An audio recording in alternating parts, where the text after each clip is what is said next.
Good afternoon, Mr. Chairman, Ranking Member Davis, and members of the committee.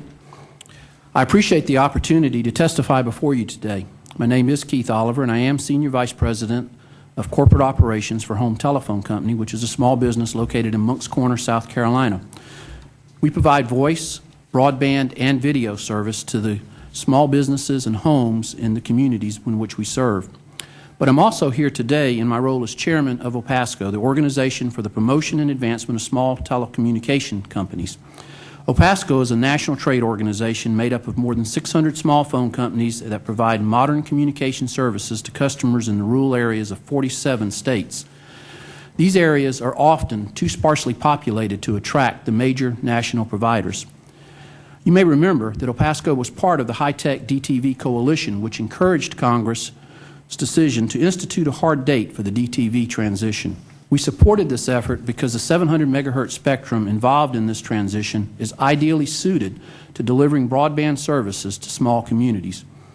OPASTCO had hoped that the auction of the 700 megahertz spectrum would facilitate this goal. For our members, the DTV transition has always been about deploying more broadband in the rural areas of America. Unfortunately, the Federal Communication Commission decided to auction the spectrum off in large geographic licensing areas, which most small carriers could not afford. When measured in terms of population coverage and spectrum blocks in the 700 megahertz auction, the Rural Telecom Group has found that the small companies obtained less than 1.5% of the coverage. This result is not in accordance with the intent of Congress. Congress knew that large carriers do not have incentives to serve sparsely populated areas. Therefore, in Section 309J of the Communication Act, Congress directed the FCC to ensure that small entities, specifically including rural carriers, had a reasonable chance of obtaining spectrum. We have repeatedly asked the FCC to adhere to this goal by returning to smaller geographic licensing areas. The 700 megahertz auction represents a lost opportunity. I'd now like to turn my attention to the customer notification requirements of the DTV transition. Small carriers understand the need to help inform the public about the DTV transition, and we're happy to do our part. The FCC has required small carriers to notify certain customers about the DTV transition by including information in their telephone bills, but it is barely acknowledged that there are any costs associated with this requirement. And the FCC is now considering expanding this requirement to all consumers of telecommunication services. But how will small companies recover costs such as printing and extra postage?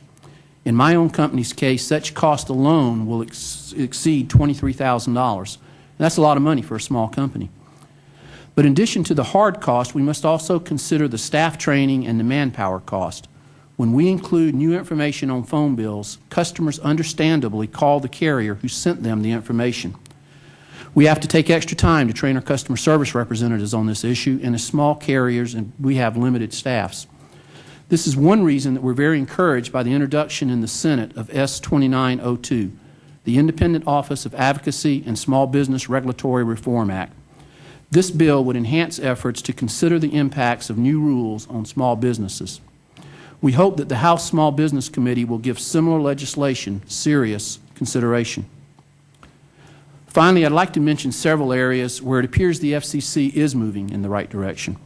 The Commission has found that when video and broadband services are provided together, more customers buy broadband. The FCC has also found instances of large programmers discriminating against their small competitors, which hurts both broadband deployment and video competition. The FCC is to be commended for its ongoing proceedings that are considering helpful reform to program access rules. Currently, forced tying of unwanted programming content and outmoded retransmission consent results in higher prices for our consumers. And the terrestrial loophole in programming access rules allows large programmers to restrict access to some content. We're hopeful that the committee will encourage the Commission to implement reform in all of these areas. Let me emphasize, however, that OPASTCO does not favor intrusive regulation of the video content market. We only seek updates to existing rules in order to recognize new technologies and competition. In conclusion, let me stress again the need for the government to consider the impact on small broadband providers when it imposes new regulation. Smaller licensing areas in wireless auctions and market opening reform to program access rules will help expand broadband deployment. Thank you for your attention, and I look forward to your questions.